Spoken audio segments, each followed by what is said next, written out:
Hey everybody, it's Chris Kirkpatrick with Life 180, and I'm here with Matt Porcaro from the 203k Way. And today's video, we're going to talk about, the best way to ultimately buy a house at this point in time. And we were just talking, the market right now is like overheating. People are, I think, making crazy decisions around real estate. We were just talking, I think, when people start waiving the appraisal or contingency, when they start waiving inspections, when they start like it becomes absolutely insane. That to me is a sign that the market is probably way too hot. I know Matt's in New York, I'm in Arizona. We have a lot of people coming in from California, and that's making things nuts here. And I know New York has just got a ton of money and a ton of things going on. But for me, you make money when you buy properly, and it's making sure that you buy right is more important now than ever. And one of the things that I love about the 203k, and if you haven't watched it already, I'll put a link below of the first video Matt and I did to go back and like really hear Matt's story and to like understand kind of like the basics of a 203k loan. But ultimately, I believe, and Matt will get into it more here, but a 203k loan, if you're the right person, if it's the right fit for you, there's not a better opportunity in the world to be able to leverage a loan to be able to buy properly and kind of build the equity in your home. So what do you think? Yeah, absolutely. I think it's now more than ever, like we were talking about with all the frothiness that's happening in the market. Pigs get fed, hogs get slaughtered, as I say. So there's a lot of hogs in the market right now. And listen, I don't want to see anybody lose, but there's more money than sense right now. And I think, like you said, buying right is more important than ever. And, we could talk more about, how to buy right and also maybe talk a little bit on how to build a team, right? If you're listening to this and you want to make this happen, the big thing with 203Ks is making sure you have the right team from the get-go. 203Ks loans are a specific niche type of loan. Not everybody does them, but that's also what kind of makes them special, right? Is the fact that there's very few people that do understand them, but the ones out there that do really help you with the process and make it pretty efficient for you and to really capitalize and leverage this whole thing. That's awesome. Yeah. So when you talk about building a team, what does that look like? Are you talking about like a loan officer, a lender, or like a contractor? Like walk me through kind of the different components of a team. Sure. So I would say your 203k dream team consists of a core three. The three most important in my eyes are, number one, the lender. The lender is going to be quarterbacking the process. A lot of the initial paperwork that goes in, a lot of the initial nuance with a renovation loan, right? Bringing a renovation loan into the process adds another level of complexity on just your general mortgage. So there's a lot of loan officers out there that specialize in doing these types of loans, right? They started doing them. They found a knack for it. It's like they're specific, just like attorneys, there's criminal defense lawyers, there's, civil liberties lawyers, right? There's niches in everything, right? And lending is no different. So you want to look for these types of lenders that do this. And I could get into more on how to find them and stuff. The second would be the 203k consultant. Now, the 203k consultant is essentially a home inspector. They get a certification through HUD, through the FHA. A lot of these guys, again, are often home inspectors. They do home inspecting, they do code, this usually a lot of them have backgrounds in construction, but they have some certified background in a lot of different things with buying and inspecting homes and just making sure that they're code compliant, everything like that. They add this to their resume. And what this person does is they really oversee the project, and they represent everybody. They represent the bank, they represent the contractor, and they represent the borrower. Most importantly, they actually work for you, the borrower, which is a good thing because they're looking out for you. They're making sure the contractor's doing what they're supposed to do and getting paid for what they're supposed to do as well. And I like to call them basically like the referee of the whole thing, right? Finally, well, not finally, but the next one of the three is the contractor, right? The contractor can make or break your project, right? And it's super important to find a contractor that not only maybe has experience with it, even if they don't have experience with it, one that can just take on the extra added, paperwork or logistics that come along with it. Now, listen, for a good, for a respectable professional contractor runs multiple crews, you don't want the guy that's doing the paperwork in the back of his truck. You want someone with an administrative support, stuff like that. So, there's ways to find these guys. And I always say, like, always get the best contractor you can afford, because ultimately there's no such thing as saving money on a renovation. And a lot of people find that out the hard way. But I'm here to tell you that that's not the case. The other fill-ins are, like, obviously your realtor. With realtors, especially right now in a seller's market, a lot of realtors are reluctant to not go in with the highest and best offer. So when you're looking at something like a 203k loan, what I tell people to do is look for the ugliest house on some of the nicer blocks, right? Or just look for the ugliest houses in the markets that you want to do. I mean, these things should be disgusting, because the reality is, if they're really, really beat up, there's a lot of room to build in that forced equity like we talked about, which, again, more than ever is really important right now, because you'd rather want to be building equity at this time rather than buying at the top and having only a downside. Yeah. So those are the main things. And we could talk about how to find them and everything like that. But for anybody listening, like, if you get those three set, you can really, really set yourself up for a really good project. That's awesome. Well, one of the things, just based on last video we were talking about too, is you can use a 203k loan for a duplex as well, right? Oh yeah, so FHA loans, which is a 203k loan included, allows you to buy up to a 4-family. That's pretty awesome. Yeah. So could you live in one, rent the other 3 out, and take a year to do one, and then have like a 4-year plan in the property, and then move to the next one, and then move to the next unit, and just keep fixing and flipping units? So that's a great question. So I get this question a lot, and people ask me, like, do I have to buy the property vacated? So in general, I would just say that me personally, I always take properties vacated. One of the things with the FHA loan is that obviously you need to occupy the property for at least the first year. You have to make it your primary. That's why you're getting these great, 3.5 down instead of, a bank on a rental property would ask you for 30% down. That's a huge difference, especially in New York, right? Oh. And then you're also getting low interest rates, record low rates right now. You take even better opportunity to drop that rate, really lower your payment, right? Yeah.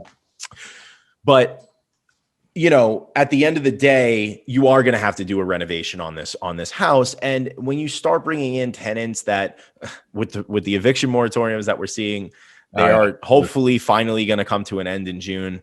But who knows? But that being said, there's a lot of stuff out there depending on your state. Getting people out is tricky. There's different strategies you could do with that. You could offer cash for keys, which is very popular, but that's all going to have to come out of your pocket. Now, if you're trying to mitigate how much money you put down. If you have to start paying a couple grand to all the tenants to come out, there's like your down payment, right? So I like to take the property completely vacant. That being said, I know people that have done this, and they've done something like you just described. You have to at least have one unit vacant. Okay. You have to go into it because you're gonna live in the property, right? The bank wants to know that at least one is vacant, right? Yep. What you can do is listen. If you, it's gonna take a lot of it's gonna take a lot of elbow grease and work and massaging of the process to make sure that it happens. But yeah, you could theoretically renovate the first unit. Hope maybe the person's lease ends in 2 months. They get out. You go and renovate that unit. Typically, the bank wants to see you done in 6 to 8 months.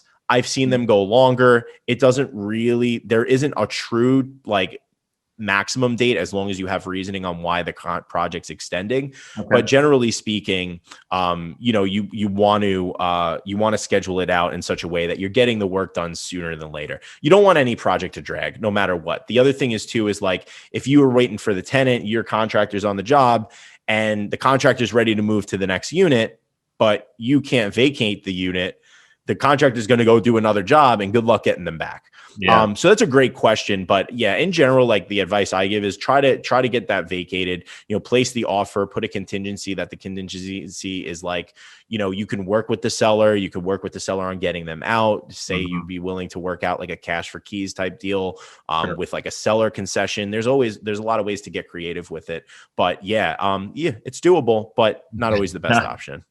Okay, cool. Now, so talk to me about the lender, because like this is one of the things that I can imagine is where people run into a lot of problems, because I could go talk to a lender right now, and if I called 10 lenders and I said, "Hey, could you do a 203k loan for me?" They're going to be like, "Oh yeah, no problem." And then they're going to call their manager or whatever, and they're going to be like, "Oh yeah, we could do those things." And then they're going to call me back and be like, "Of course I can help you." And then, talk to me about that. So, I mean, that's literally what happened to me, right? so that's what happened to me. And that's like the biggest lesson that I give to people is just use an experienced lender, because I did not. And that was the root of all the issues that I had with my process. Now, in retrospect, I can say that at the end of the day, it was still the best thing I ever did, even with all the stress and roadblocks that came along with it, with working with a lender that had absolutely no idea what they were doing. Sure. Here's the thing with lenders. Lenders work on commission. If you are coming to them with a proposal of that you want to use them, they are going to want your business. At the end of the day, you put food on their table by closing the loan. They want you to close the loan just as much. So what'll happen is there's two sides. Some lenders will steer you away from it. They'll say it's too much paperwork. It's not even worth it. Don't do it. Because they want you to just go to a cookie cutter conventional, right? They want the low hanging fruit. Lazy lender. Let's be real. Those guys don't make it far. Yep. Then there's the other guys that are hustlers, and they're like, they want to take anything that they can get. Sure. But on the flip side, they're going to take this on and realize that they bit off a little bit more than they can chew, especially if they don't have a good renovation department. Yep. So, it's one of those things, like one of the things. So I guess the best way to do this is like explain to you how to find these guys. Okay. So the cool thing about 203k loans is that, since it's government, it's a government guideline loan. There's a lot of public information on who does 203ks. So there's something called a 203k endorsement summary. Okay. You can go Google it. The first link that comes up is a link to the HUD website. It's going to give you, every month and year for the last 20 years. You scroll all the way down to the bottom, you go to the most recent month and year, right? You're going to open up a real ugly notepad document, but it's going to have basically different markets, like different major metropolitan markets around the US. Yep. And then it's going to have names of lenders for each of those markets. Now, a good thing to do is like in your browser, you hit Control F or Control S, like to search the document. And what you do is you find, whatever market's closer to you. For me, it's easy, New York, right? So I look up New York, I hit find, and I just search through the document for everywhere that New York comes up. Now, everywhere New York comes up, you're going to see a lender's name. And then you're going to see two columns of how many 203ks they've done this month and how many 203ks they've done this year. Now, you create a short list.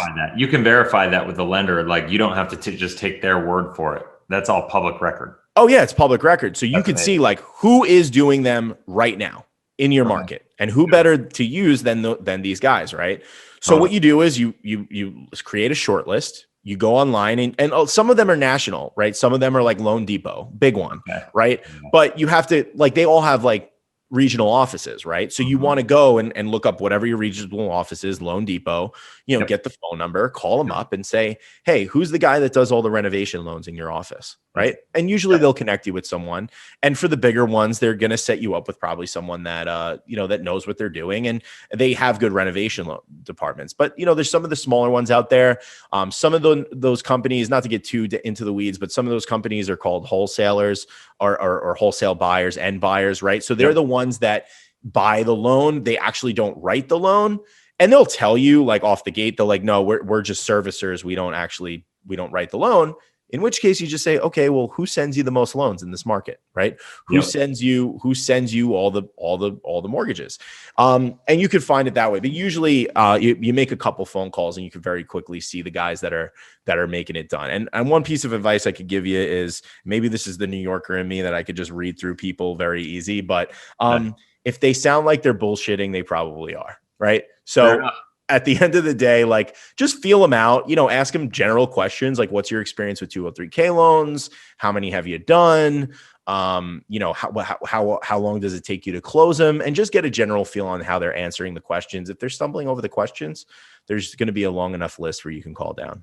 That's awesome. That's awesome.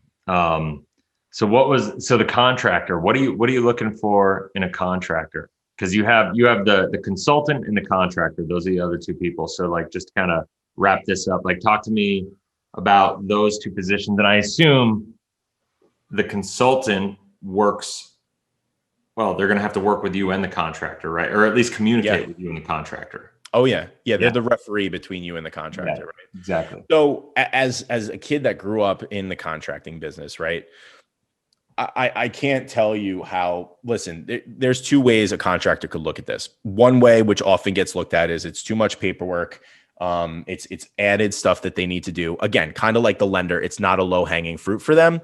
Yeah. I find it very hard to believe that any contractor would want to turn down $100,000 full renovation projects just out of paperwork. And if they're willing to do that, in general, it's probably a pretty big red flag anyway, right? The alternative is that, from the other side, is that I can't tell you how many times growing up, my dad would come home super frustrated because he had a customer that just didn't have the money to pay him, right? Mm-hmm. Didn't have the money. He did the work, completed the work, and they were like, oh, well, my bonus was supposed to come and I never got it, so I can't pay you. You know what I mean? And for someone that owns his own business and, doesn't have a big payroll, my dad always had a small company, it was him, my mom, a couple guys. Like, he never, he's not a big company, not a big outfit.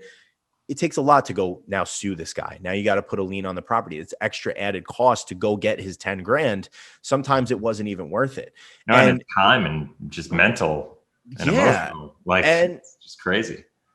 And it protects the contractor in that regard, because one of the things, and so another big thing with this is that typically banks don't give you a deposit to start up. Now, I know a lot of banks that do. They'll give you material costs to start up. But one of the reasons why banks do this is because they want to make sure that your company is bonded, that the contractor you're using is bonded, right? Okay. I still do work in major construction projects in New York City. Not a single subcontractor or contractor gets a deposit. No one gets a deposit. They want to make sure that you are ready to ramp up and you have the wherewithal to ramp up, because they know if they're delayed on a payment, they can't run the risk of you stopping work just because you ran out of money, right? They want to make sure you don't run out of money on a project. And that's probably one of the biggest things that happens with contractors. So these are all things that are gonna automatically weed out the contractors for you, right? If they can't start up on their own, they don't have a big enough crew size and a big enough bonding, they're probably not for you. This loan is not for the little guy. It's not for the dude with the jalopy that's a handyman and just got his GC license and he's writing the estimates on the back of a napkin, and he's the accountant, he's the bookkeeper, he's listen, my dad was that guy. I know how it can be, but these are not the people that you want to use. So asking them these questions and doing that is going to be a big thing. I mean, listen, finding contractors is like anything else in life. Start with your network. There's good ones and bad ones in every market. Start with your network. Ask your friend, excuse me. Ask your friends, ask your family, ask your coworkers who they have good experience with working with contractors for renovations. Use Angie's List, Home Advisor, House, all those websites. And then what you could also do is leverage your 203k network. Ask your 203k consultant, ask your lender. Now, they can't make direct recommendations because there could be a conflict of interest, which they understand. And if the 203k lender or someone like says, like, use this person, that's a bit of a red flag too. Same thing with a consultant. But generally speaking, if you say, can you just give me a list of contractors you've worked with in the area that you successfully did 203Ks with? That's it. A list, which they will inherently have a list if they've done a bunch of these, and Sure. you call and you do your own due diligence, right? But there's a lot of places to find contractors, and people get pissed when it's like people like they can't find good contractors. That could be said about every profession on the planet. How hard is it to find a good lawyer? We were talking about lawyers, to find anybody, a good 203K or not. It's hard to find a good contractor. It's hard to or find a lender, a good lender in general. Right. It's hard to find a good life insurance agent. Yep. It's hard to It's hard to find, a lot of different professions. It's the 80-20 rule, or in this day and age, it's like the 95-5 rule. There's 5% of people doing 95% of the volume in every market. And that's for a reason.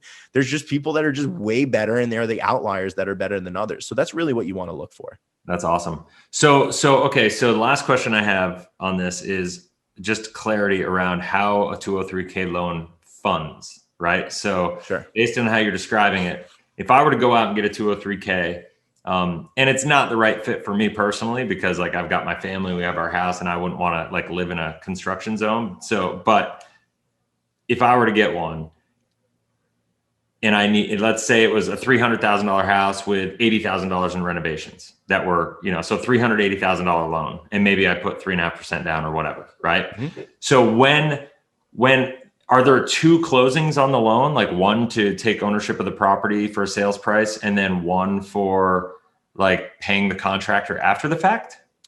How does that work? Or if I close for the 380, does some of the money get put in an escrow account to cover the fees? Like, how does that work?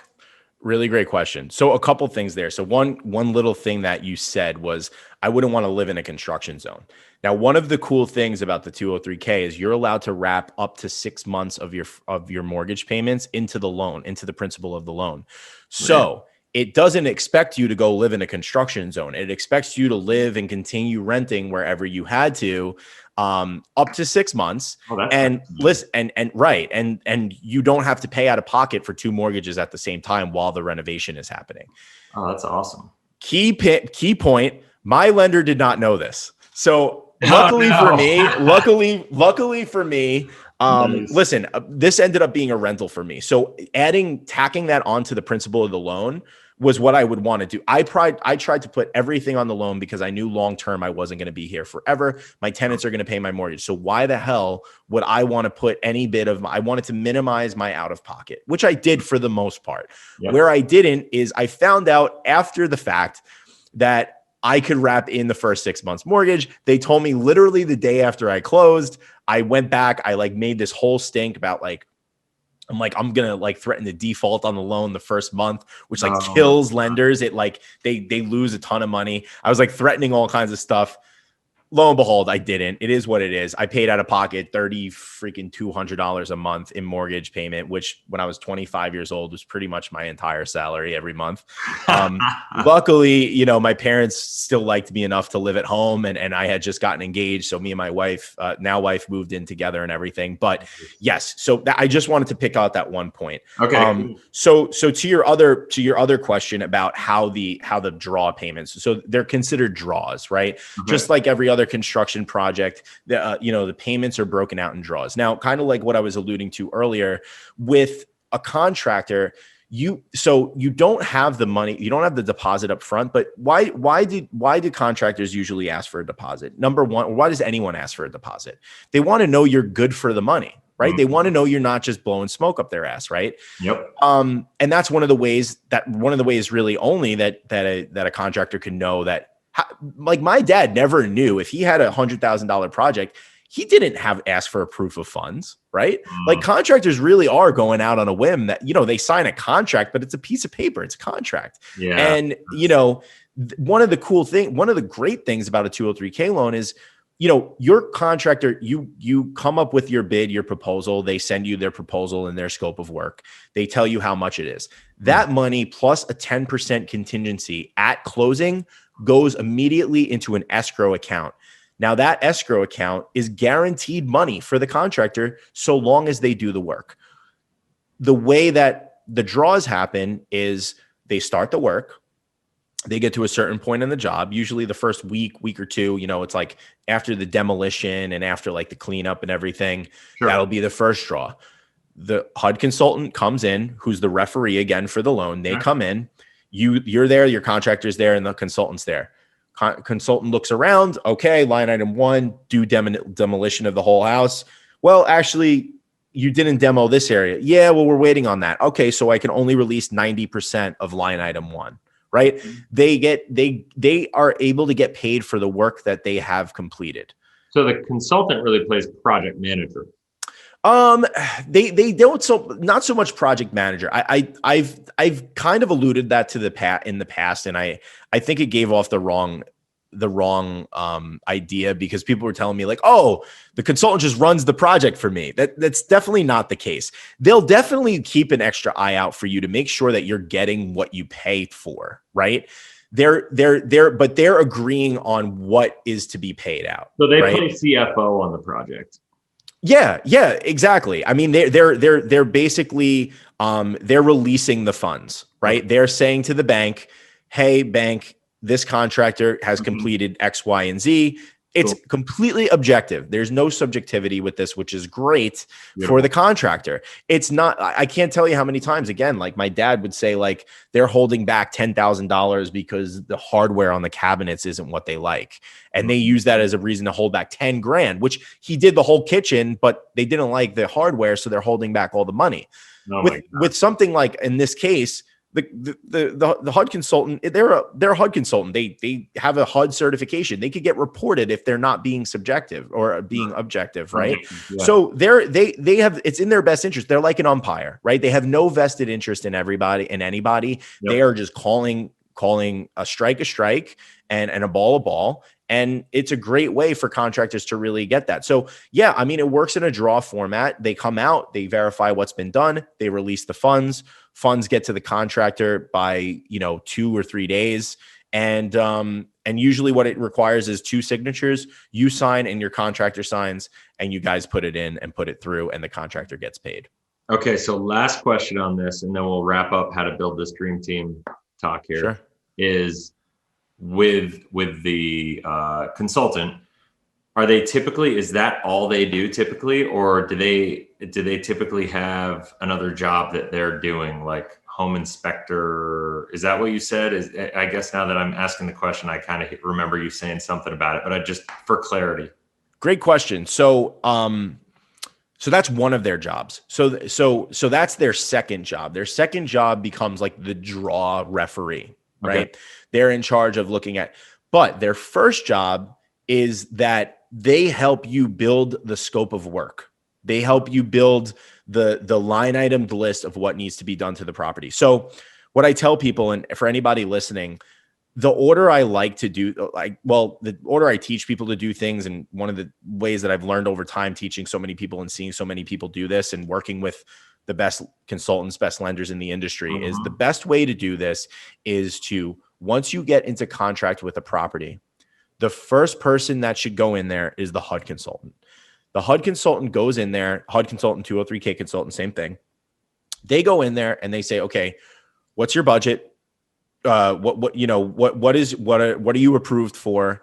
What did you budget for your estimate for the renovation? Okay. And then I look, and then they roughly have a good idea on what the place is going to be fixed up when it's all done.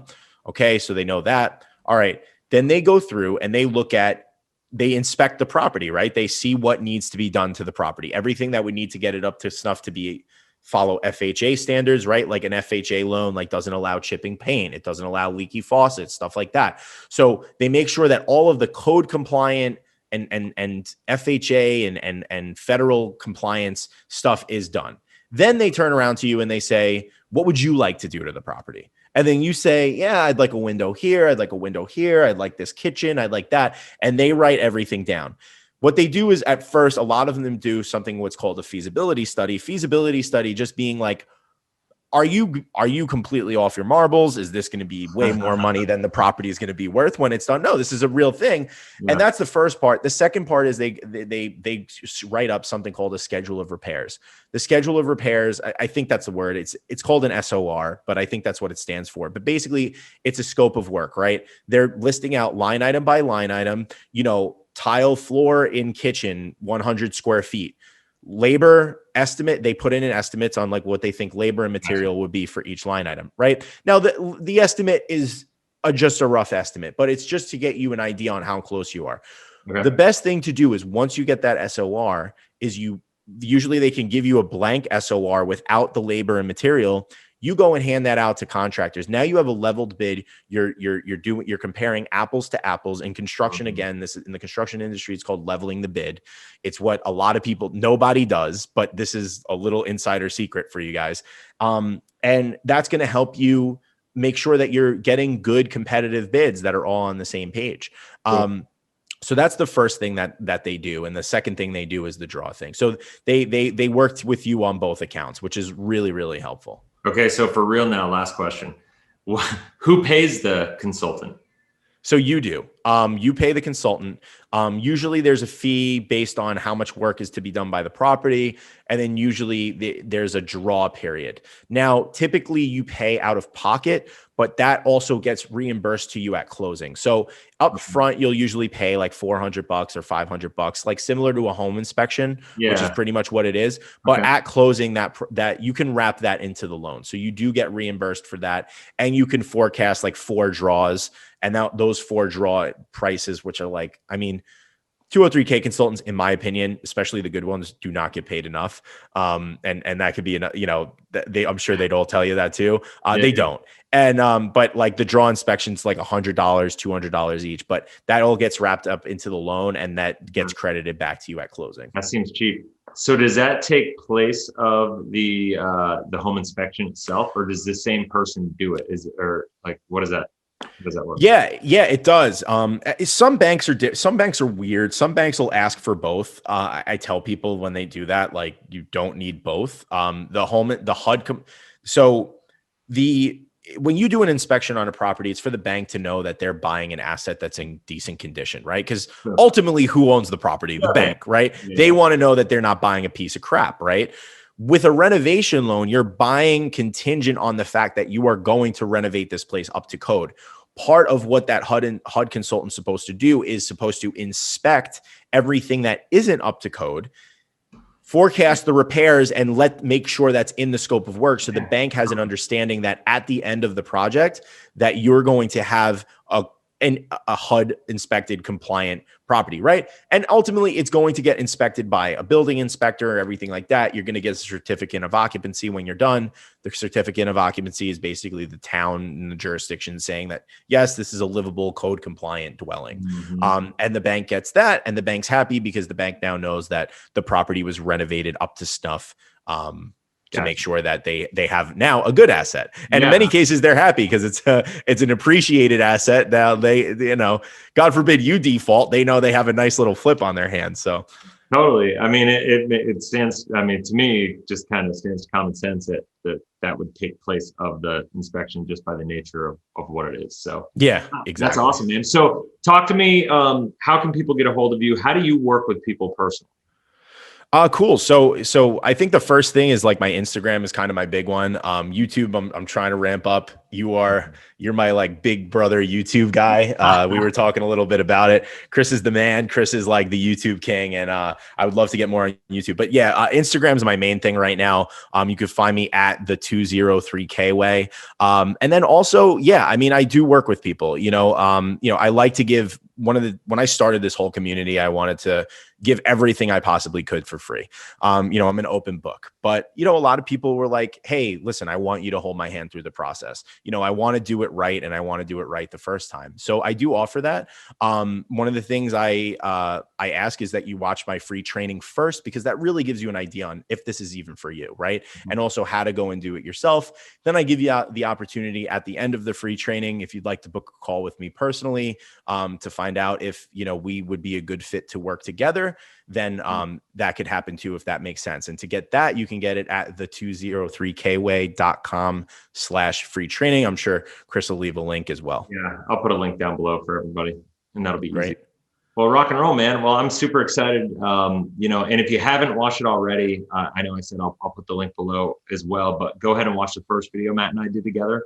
And we're going to be doing more videos on this because I think this is an amazing thing. And everybody who watches this channel obviously watches a lot for my life insurance training and the financial talks and stuff like that I do. And so all that being said, one of the great ways that you can utilize putting a down payment on one of these things or you know, coming up with different funding mechanisms to actually get into it to solve your down payment needs is utilizing a loan against your life insurance contract to do so. So we can also have a conversation around that as well. But go ahead, if you haven't already, please, if you found value in this, hit that like button. That way, you know, the YouTube gods seem to love that thing and it helps with the analytics and all the algorithm and all that fun stuff. So appreciate that anytime. If you haven't already, make sure you hit the subscribe button, hit the bell. That way you get notified every single time we launch a new video.